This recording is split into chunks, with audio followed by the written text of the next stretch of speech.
I watched the cigarette smoke trail out the window as we pulled up to the ranger station. It isn't often that I receive a call from Rick. Normally, rangers need to file an incident report before their case is deemed worthy of investigation. But Rick and I go way back, and I owe him a favor or two. I've only been called out to Sardis National Park twice in the past year, both for suspected cryptid sightings, both false alarms. The first was a boy playing a prank on Rick, claimed he had seen a Wendigo. I don't blame the guy for falling for it. That kid put on some real theatrics. The second was a wolf with rabies. Nothing to scoff at, sure, but it was a cakewalk compared to the abominations that I put down.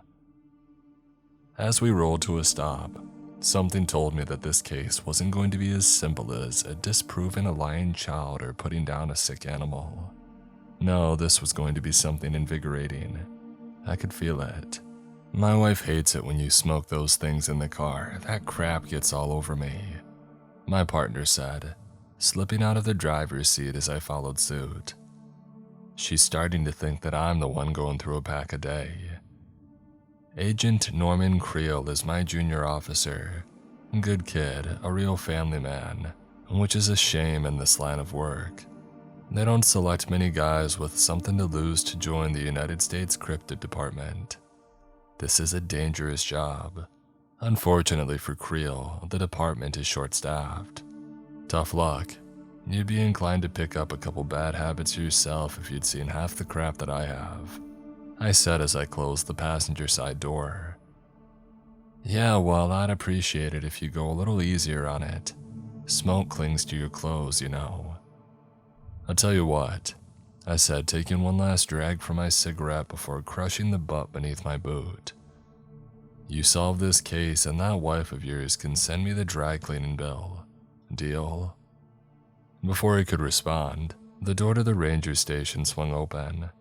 Rick stood in the doorway, all 6'5" of him. Something was different from the last time that I had seen him. His face looked darker, more grim. I knew then that we were in for a special case. Marty, always a pleasure, Rick said, shaking my hand with a loose grip. If you'll be so kind, I'd prefer to skip the small talk. There's something that I need you to see.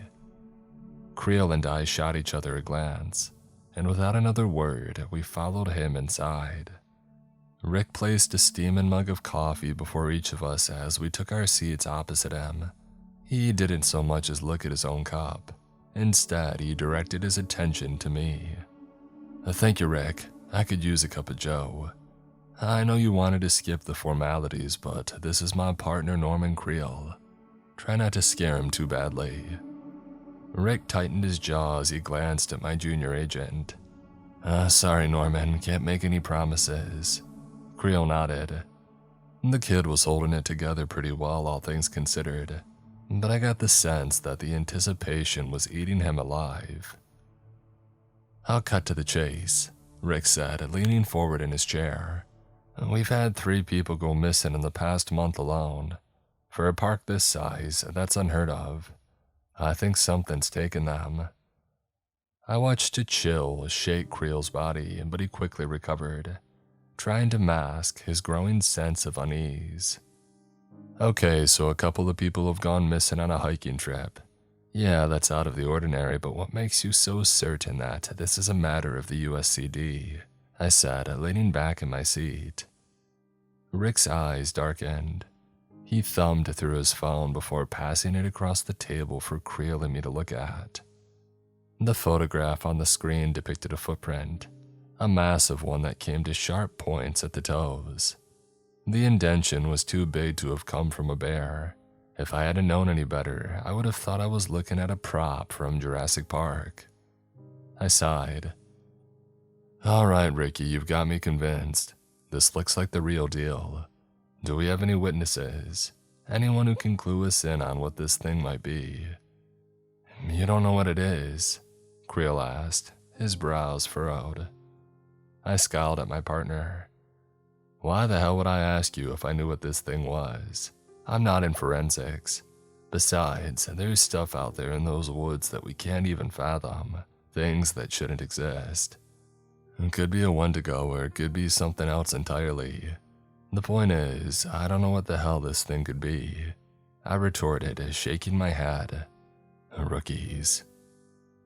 Creel's gaze fell to the floor.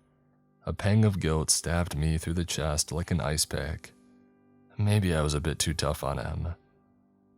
And before I had a chance to apologize, a steely resolve overtook his countenance, and he met Rick's gaze. Well, alright, what about the missing people? What information do we have on them?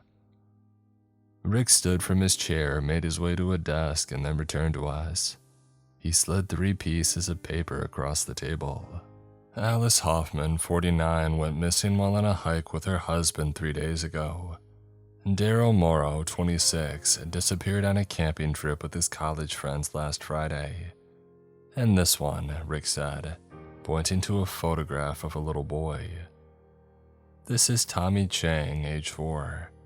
Vanished from his father's tent in the middle of the night. It happened 3 weeks back. My heart sank. Any case held a little extra weight when there was a kid involved. Logically, I knew there was a chance that we would find him alive and well, but past experience told me not to get my hopes up. Alright, this is useful, I said, snapping a photograph of each report. Now we know what to look for. And did their loved ones notice anything strange? Any odd noises or feelings before their people went AWOL? Yes, only one. Alice's fiancé, Christopher. He reported seeing a pair of glowing eyes maybe 20 feet ahead of them in the foliage.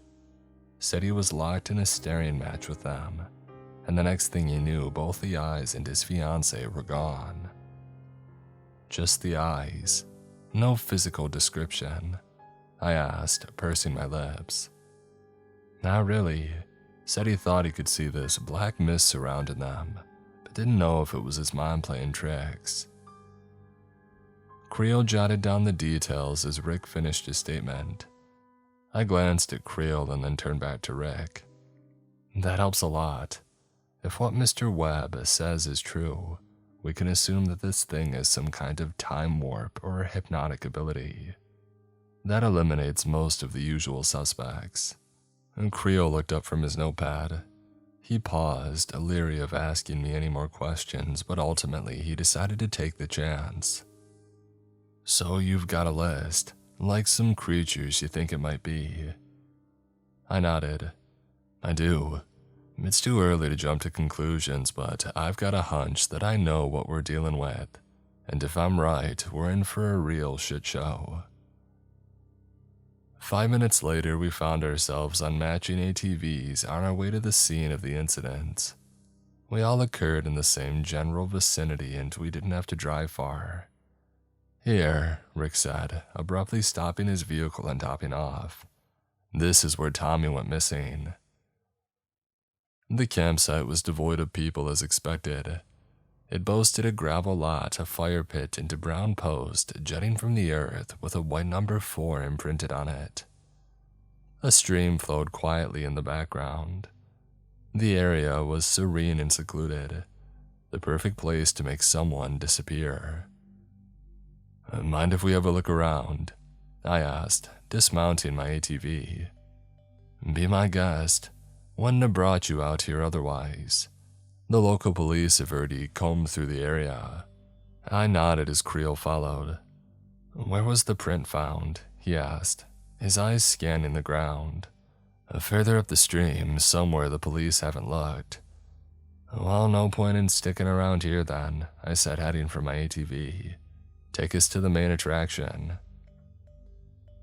It didn't take long to reach our destination. Rick took us a couple minutes down the main trail and stopped in a clearing that backed up to the stream. He led us to the bank and then paused. My heart dropped as I stared down at the crater in the mud. Rick's photograph hadn't done it justice. The footprint was 3 times as large as my boot and twice as wide. We were dealing with something big.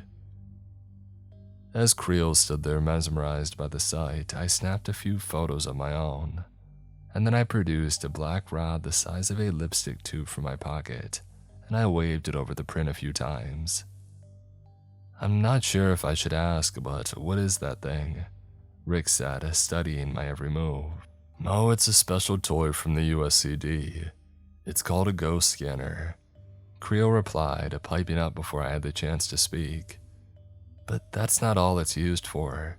It'll trace the print for residual essence of the creature. If we're lucky, we might be able to identify the thing. It works best when fresh, but there is a chance we could still get a head off of it a couple of days after the track was made." "Oh, someone's eager to show off what they learned in training," I said, shooting him a wink. My smile melted as I returned my gaze to the ghost scanner. It blinked red. No dice. "Well," I said, rising to my feet, "the answer's that—" I froze. Something caught my eye, rooting me to the spot. On the opposite side of the stream, barely visible through the dense underbrush, a set of yellow glowing eyes stared back at me.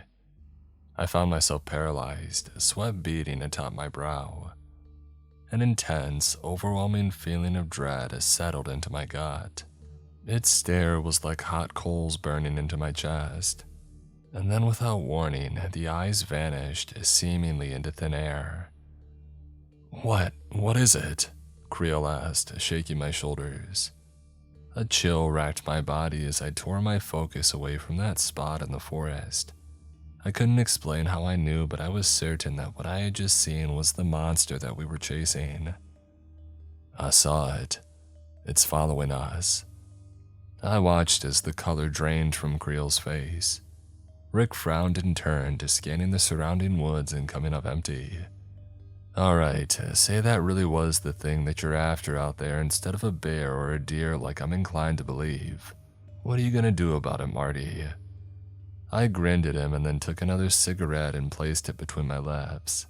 "What any seasoned USCD operative would do in our shoes," I said, lighting up and taking a deep drag. "Creel and I are going camping." We returned to Site 4 later that evening and began to set up just before dusk. I stoked a fire while Creel managed our sleeping arrangements. Marty?" he said, his brows furrowed. "Yeah, what's up?" I replied, poking at the fire with the stick. "Where's the tent?" I turned back to him and grinned. His face dropped. "Oh, we're sleeping under the stars tonight. Better pray it doesn't rain." Creel narrowed his eyes at me, crossing his arms. "And why the heck are we doing that? You've already allegedly seen the thing scoping us out. What good does it do to sleep out in the open?" I sighed, reluctantly meeting his stare. "Yes, it's true that I caught a glimpse of what I believe to be our beast, but it's also true that I don't have any solid proof. I haven't seen or heard anything since either, and it's been hours. Who's to say that I wasn't mistaken? I'm no spring chicken, you know. My senses aren't as sharp as they used to be." "So what?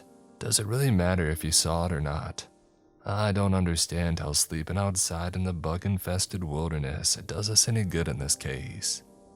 I closed my eyes and pinched the bridge of my nose. Rookies. Let me put it like this. Say you're stranded in the middle of the woods. You haven't eaten in days and you're so hungry that you could eat a horse. Then you stumble across a full 3-course meal sitting right in front of you, ready to be eaten. It's pretty enticing, right? Creel nodded. His expression had shifted. His thinking cap was on. Now, say instead you're walking along, same scenario, you're still hungry as hell. Only this time, instead of a heaping pile of delectable food lying right there, it's a big plastic tarp. Looks a whole lot less appealing now, doesn't it? Okay, fine, I see your point. So, then what's your plan? To have one of us get carried off into the night by some unknown behemoth, never to be seen again. A smile blossomed across my lips. Not entirely, but you are getting warmer. The look of disgust written across Norman Creel's face was enough to elicit a chuckle from me. "You're not joking, are you?" "I'm not. From what we know, this creature takes one victim at a time. Even when multiple other people are present, only one person ever goes missing. Why is that? Wouldn't 2 juicy steaks be more appetizing than one? Well, not necessarily. Not if you don't season them and slather them in butter and sear them to perfection, right? First, the thing has to lure its meal back to its home. None of the police reports mention anything about foul play. No blood samples were found at the scene. Just one witness claiming to have seen a pair of eyes and 3 missing persons. Alice Hoffman's fiancé was untouched. Daryl's friends were left unscathed. Tommy's parents were completely fine. In my professional opinion, I believe that whatever this beast is, it's picking off the easiest target of the group. And when it's had its fill, that's when it reemerges. You think this cryptid doesn't kill at the scene, so your master plan is to have one of us get captured, probably me if I had to wager a guess, and then the other is going to burst in at the last moment and save the day. That's insane. No wonder your last partner couldn't hack it. That's the thing, Creel. To make it in this field, you need to have a few screws loose. You'll figure that out in time. Trust me. I didn't receive a response. Instead, he turned back to our gear and resumed unrolling his sleeping bag. I stared up at the night sky, feeling my eyes grow heavy. The stars were bright out there, isolated in the forest. None of the pictures do it justice. There's something about stargazing in the remote wilderness, far from civilization, that elicits an immense feeling of peace. At that moment I felt it, all too aware that this was just the calm before the storm. As a younger agent, I wouldn't have been able to get a wink of sleep. A monster is out there stalking us after all, an intelligent one. But 20-odd years in, I don't blink twice at the things that go bump in the night. Not like Creel does. "Hey, Marty." He was staring up at the sky, same as me, his hands folded over his chest. "What's up, kid?" "If I die tonight, I want you to tell Mary Ann that I love her, okay? Can you promise me that?" I scoffed. "Norman, look at me." He shifted his gaze to meet mine and he stared expectantly. "There's a very, very good chance that you're not going to die tonight, but that all depends on you. You have to keep a cool head and go along with the plan. I know that's easier said than done, but you're going to have to trust me on this. The higher-ups don't just throw anybody into this mess of career. You were handpicked for a reason. I know you've got what it takes." He smiled before returning his attention to the endless expanse of stars overhead. "You know, Marty, that's the only time I've ever heard you use my first name. Yeah, well, you're earning your stripes. You're just buttering me up because this is the last time you'll see me alive. I see what you're doing here, old man." We shared a hearty chuckle, and for the first time, lying there in that dark, humid forest, I felt a real connection with my partner. I awoke to a piercing screech. My eyes shot open and I frantically searched for the source of the noise. I released a sigh of relief when I realized that it was coming from my phone, but my relief was short-lived when I remembered what that meant. Creel had been wearing a tracking device. If he wandered far enough out of range, my phone would start blaring, alerting me immediately, just like it was doing then. I bolted out of my sleeping bag, threw on my boots, and opened my phone. Creel had crossed the stream. That could only mean one thing. The beast had lured him away. I sprinted toward the blip on the map, plunging into the cool water. The stream didn't look deep, but soon I found myself submerged up to my waist. I cursed as I trudged onward. Normally, I would have felt a thrill chasing my partner through the dark forest, attempting to rescue him from the clutches of some eldritch abomination. But that night was different. It felt wrong, like I was missing something big. As I would come to find out, my intuition was correct. My pulse spiked as my feet sloshed onto the opposite bank of the stream. Creel's blip was getting further away, much further.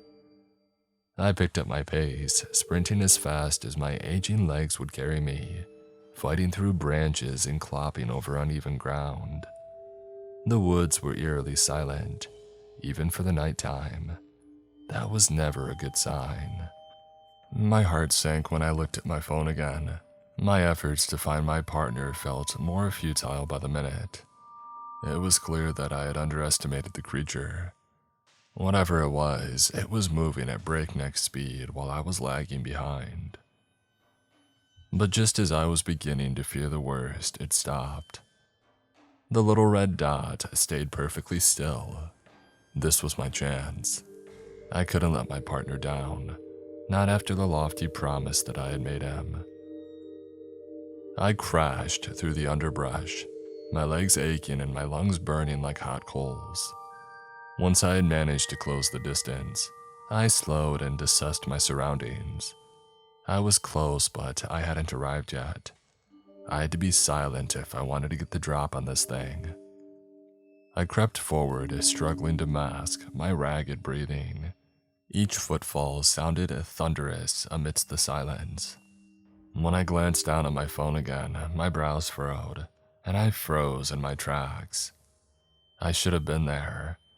The blip on my screen was showing that I was right on top of it. My heart dropped.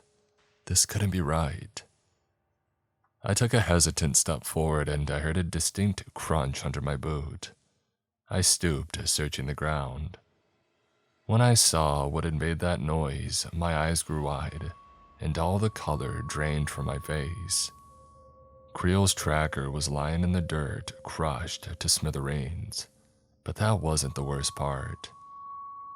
Once I had processed what I was looking at, my gaze fell back to the forest floor. There, partially obscured by the leaves, was the colossal footprint. I didn't have time to use the ghost scanner. I had to move quickly if I wanted to find my junior operative alive. I pressed onward, continuing on my initial trajectory.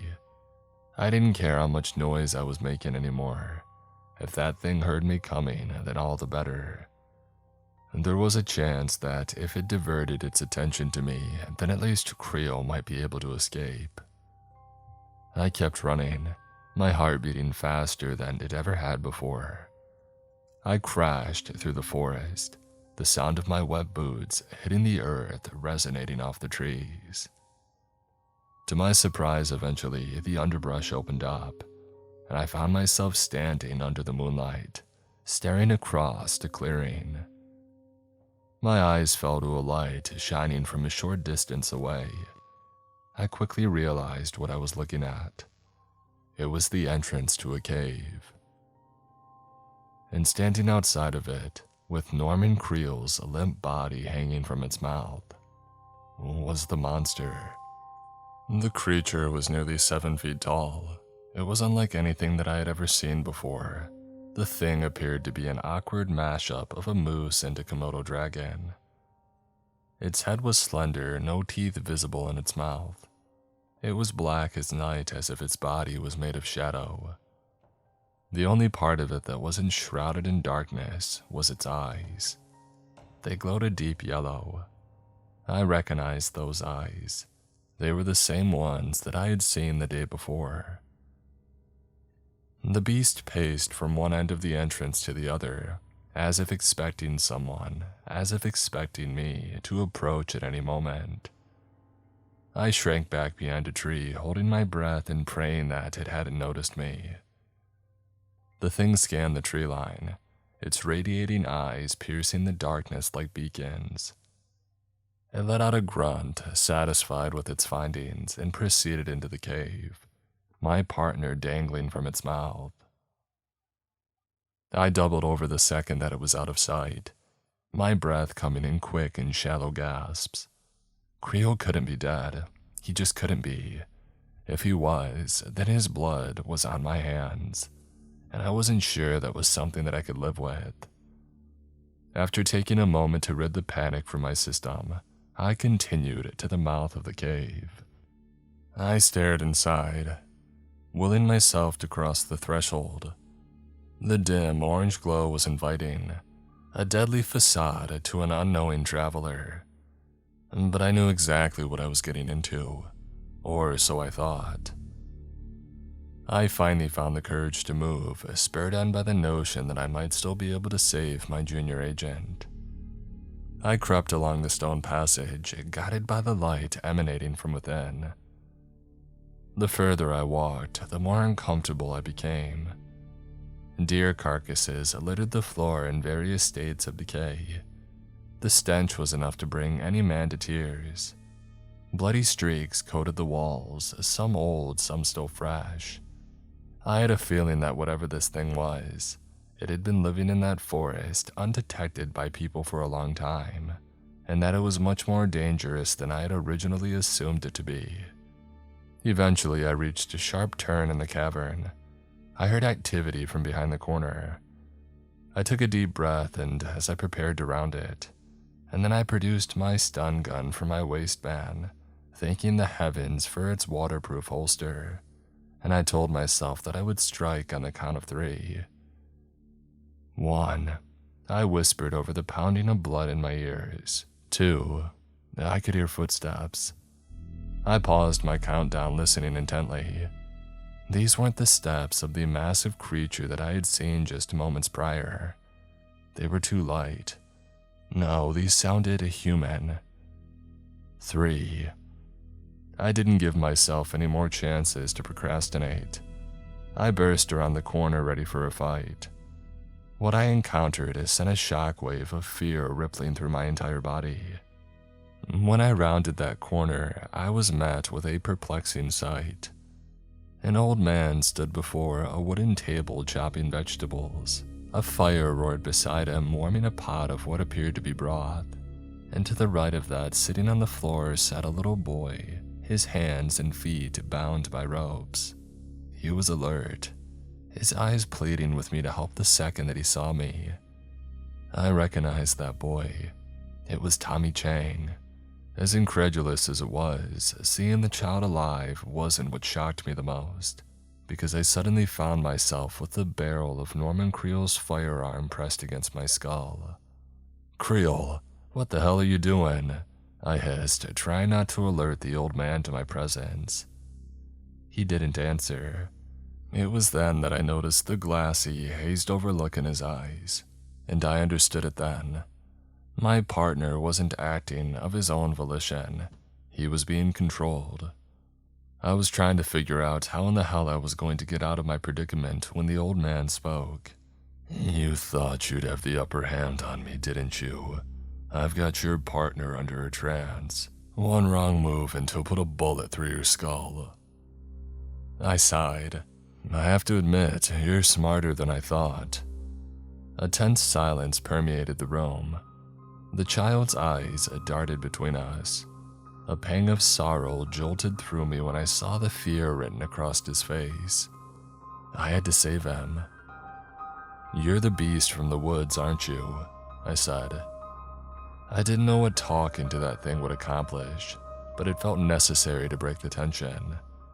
"Yes, I knew from the second that I saw you studying my print that you were going to be trouble.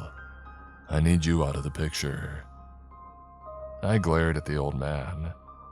He was dicing an onion without a care in the world. Something about his calm demeanor infuriated me. But why? Why do you need me out of the way so badly? Say you do kill me. This place is going to be swarming with USCD agents. The old man chuckled. "Swarming? When your numbers are so thin? Surely there would be a response, but nothing that I couldn't handle. Not to mention the fact that you're the most seasoned operative of them all. I've been inside your partner's head, Martin. Yours too. I'm calling your bluff." I gulped. He was right. Another team would be sent to avenge Creel and me, but they couldn't afford to keep sending lambs to the slaughter, and he knew that. "All right, fine, you want me dead. Lots of people do. If you're going to off me, at least tell me why you're doing all this. Why did you change up your diet to include people as the main course? I doubt you just woke up one day and decided to go on a killing spree." The old man finally turned. Though he took on a different form, his eyes maintained that same deep yellow glow. They illuminated his pointed teeth, the teeth of a predator, a carnivore. No human has teeth like those. He took a step toward me, and a shiver crawled up my spine. He was still carrying the knife. "I didn't want to in the beginning," he said, circling me like a vulture, "but I couldn't take it anymore. Do you know how long I've lived in this forest, Martin? Centuries. I was here long before humans discovered this place, and I will persist long after you're gone. I've watched your kind destroy my home for decades. You pollute the water. You tarnish the air and desecrate the land with your filth. Worst yet, you maim the creatures who call this place home. This boy," he spat, stabbing an accusatory finger in Tommy's direction. "His actions were the final straw." Tears began to trickle down Tommy's cheeks, and he released a small whimper. "Look, I get it, people suck, but he's only a kid." The old man scoffed. "Oh, this child is no innocent creature," he continued, directing his attention to Tommy. "He was the catalyst for everything. This boy is pure evil." "And what did he do that was so bad that it justifies murder, huh? What could possibly be so awful?" I was beginning to lose my patience. The old man circled the boy, the fear in his eyes spiking higher with each step. "Go on and tell this man what you did. Say it." Tommy sniveled, snot dripping down his nose. I killed a rabbit," he spluttered, breaking down into a fit of sobs. "Oh, there it is, the truth. And what else did you do to that rabbit?" The old man seemed to glean some sort of twisted enjoyment from the interaction, as if making Tommy confess his sins somehow made up for his own. The whole thing made me sick. Tommy inhaled quickly, hyperventilating. The old man snarled above him, nudging the boy with his foot. "Out with it. What else did you do to that poor rabbit? Leave out a single detail and I'll gut you like I did to that other one, Alice." "Okay, I'm sorry," Tommy wailed. "I found the rabbit down by the river and I shot it with my slingshot and hit it in the eye. The rabbit was wiggling around on the ground and I wanted it to stop, but it didn't, so I hit it with a rock. I hit it 4 times and then it stopped moving. When it stopped moving, I cut out its eye with a stick and then I put dirt in the hole.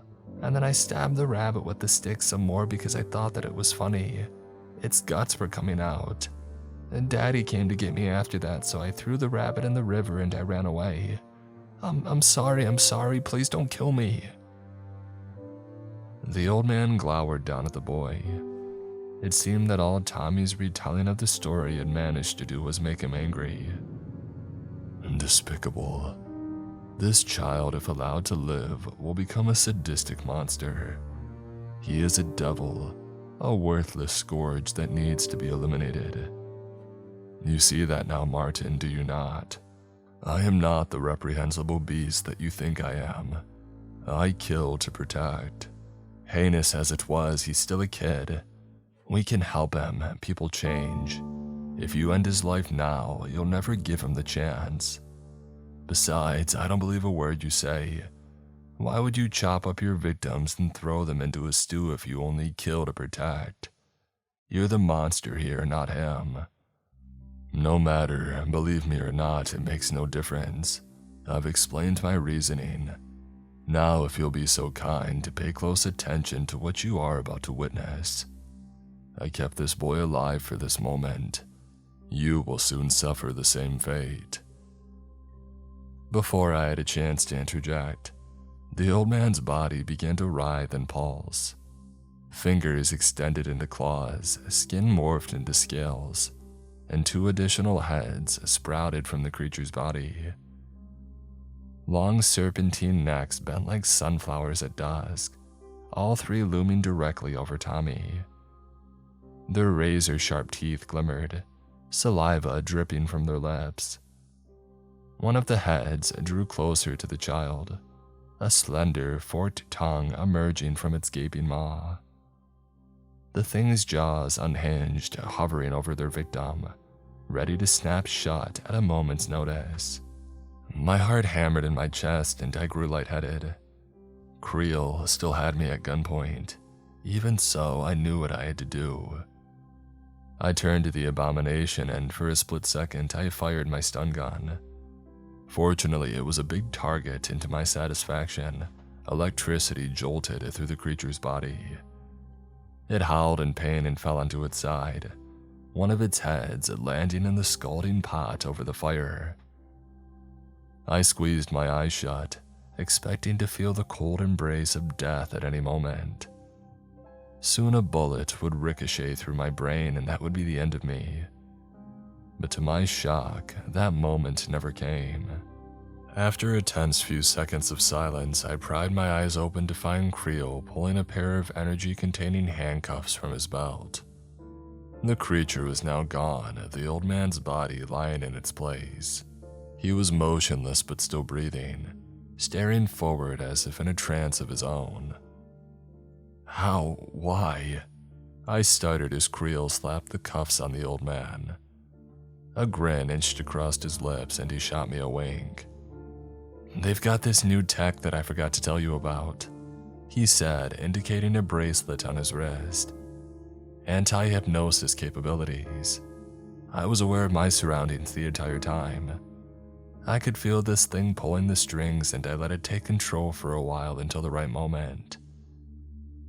I found myself both impressed and pissed off. "Well, why didn't you do anything about it sooner?" "I put my trust in you, Marty.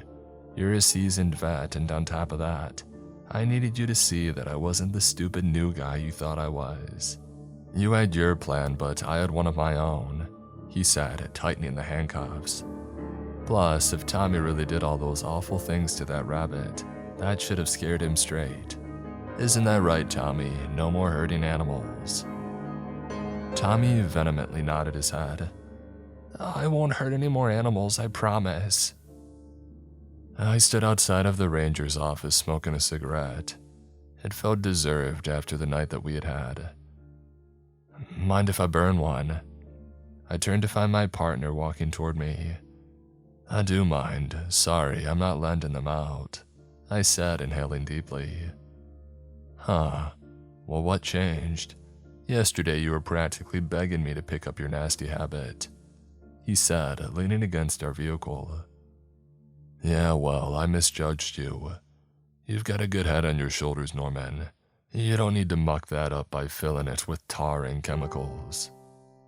"Fair enough. The praise will have to suffice," he replied. "So you never did tell me. What was the creature we captured today? Was it what you thought it was?" I exhaled and then turned to him. "Yes, that thing was a Yao Guai. They originated from Chinese folklore. Fearsome beasts who can shapeshift and hypnotize their victims, like you saw back there. They're nothing to play around with."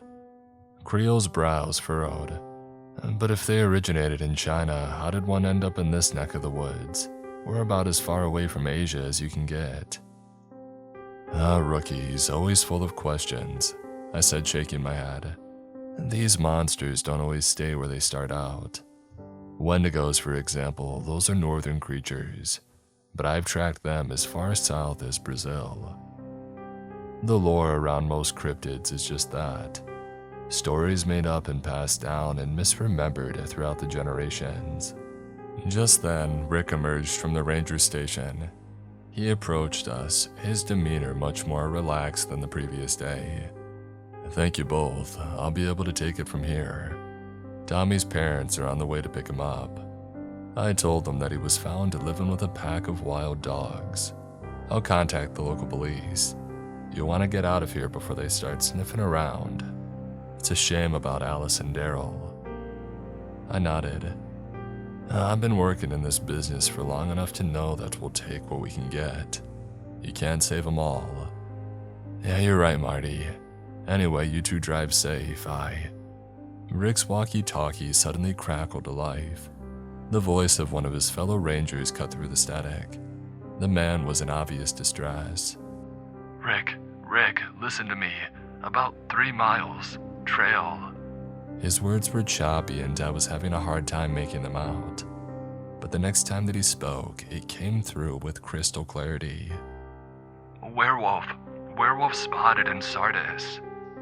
Creel and I turned to each other. Both his face and Rick's went pale as sheets. Well, I said, producing another cigarette and taking a drag. Looks like our job here isn't done.